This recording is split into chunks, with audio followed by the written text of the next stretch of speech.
Magandang buhay sa lahat. Enrique Hill and Liza Soberano nag-update sa kani-kanilang Instagram account. May guesting muli si Enrique Hill. As usual, dinumog ang binata sa guesting nito. Sa Kasadyaan Festival, Sarangani.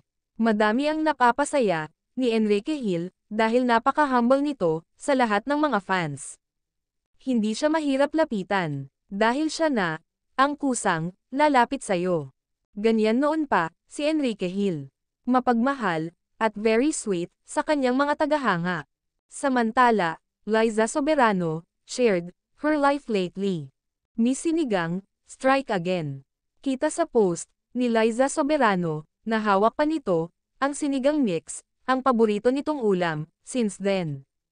Makikita sa mukha ni Liza Soberano and Enrique Hill ang happiness.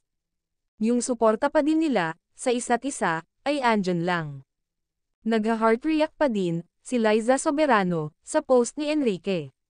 At syempre, ganun din si Enrique Hill. Napanatili ng dalawa ang pagiging mabuting magkaibigan sa ngayon.